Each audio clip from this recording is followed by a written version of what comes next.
Hi, I'm Kim McQueen. I'm the president and CEO of Curves, North America, Australia, and New Zealand. If we kind of go into, so what happens after you make a decision to buy a Curves, which is really, well, it's a big decision, first of all. You are doing something quite life-changing. People are leaving careers, but I have to just tell you, you carry your career with you into Curves.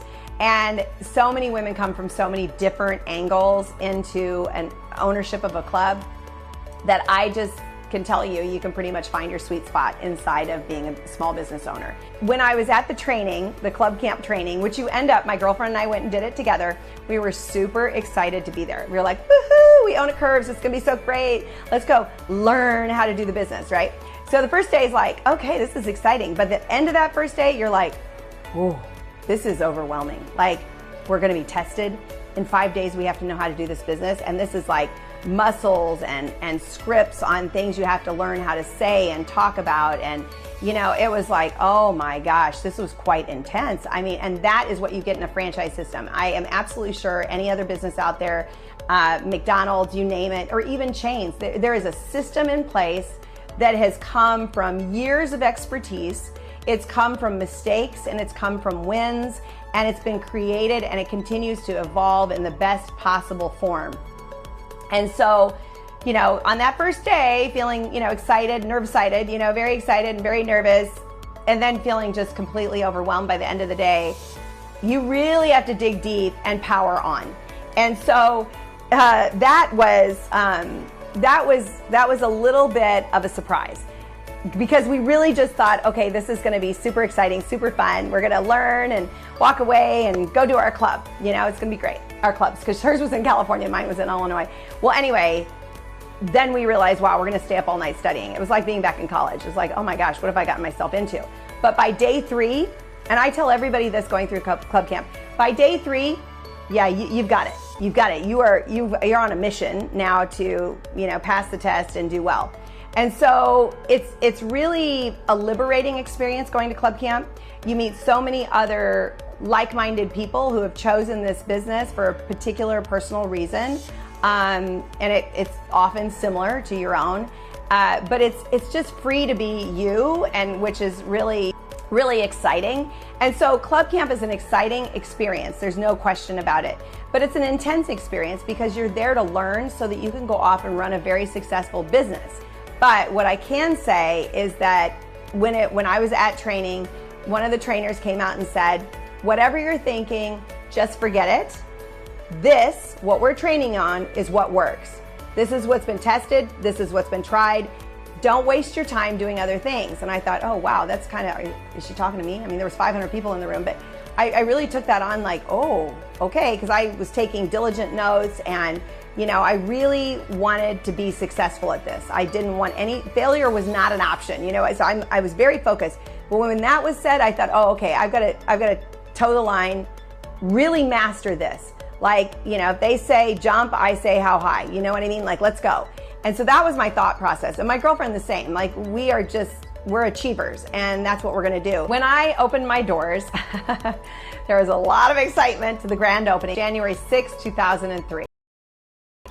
When I opened my doors, you know, this was back in the era that January was New Year's resolutions, and this is not quite as popular anymore, but it was then.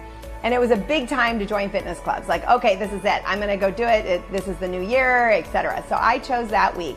Now, leading up to that, I had demolition of the inside of my space, and I had to paint, and I had to do all these things. I had to go to training. I had to hire staff. I had to train staff. So there's a lot of anxiety that led up to this, I guess.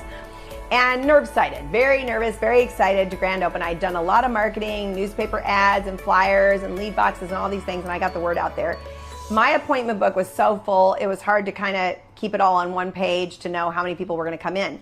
Now, when you open a Curves, Curves sends a mentor to be with you during grand opening week. And it literally is a boot camp week as a business owner, because she comes in there to really run the system alongside of you to prepare you to run your business. And it really is fantastic. But they don't mess around, those mentors. They really come in and they're very focused. And here you are, so excited and so proud of what you did. Like, look at my club, it's so pretty, and look at my staff, they're so great, and you're all ready to go. Look at my appointment book, it's completely full. There's gonna be all these ladies that are gonna come in, and they're sort of like, okay, let's do this. Is this ready? Is your banking ready? Is that ready? And you're like, yes.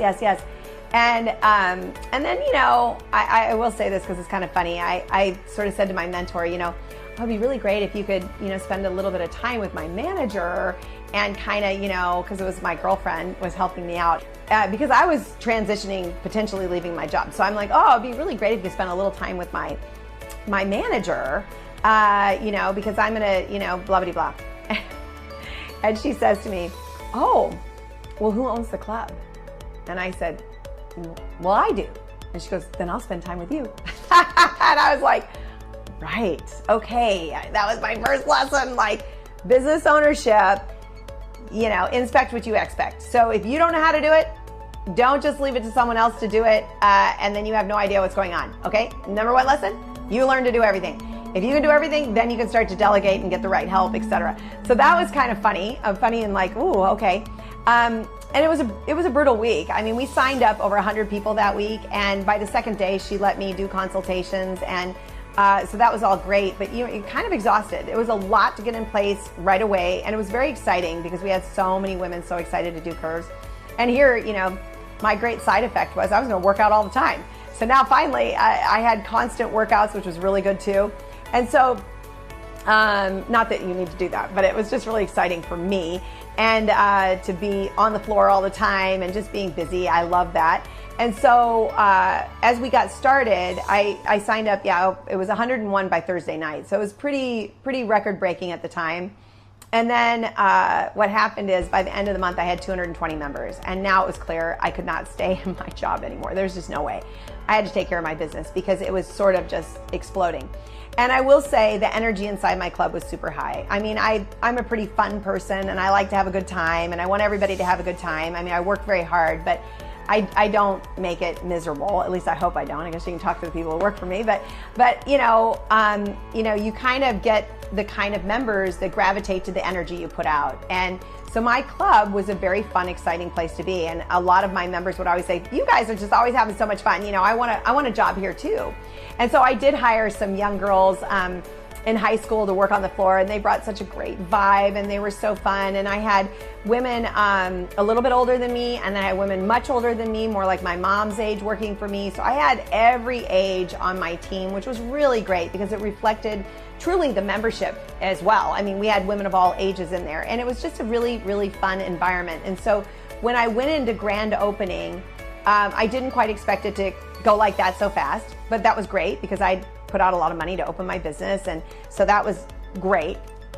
But I also had kind of building inside of me, I hope I made the right decision. I hope I made the right decision. I hope I made the right decision. Like, hadn't quite left my job yet. I left it that first month, but like, I was really worried about that because I earned a lot of money and I loved what I did and I knew what I was doing. And so, you're walking away from something you've kind of mastered and you're sort of, really climbing high in your career. And so I just had this, thing inside of me, and I said, please send me a sign that I've made the right decision. And I am not kidding. The next morning I went into the club and a lady walked up to me and she grabbed my hands and she said, Kim, I want to thank you for opening this club in our neighborhood. It's going to be life-changing for me to do this workout. And I just burst into tears.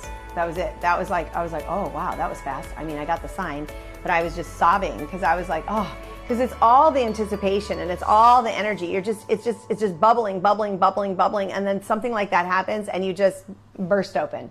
And so I just knew right then that was it. Okay, that's all I needed. Go, here's the first message is go find something that helps people. The second one is thank you.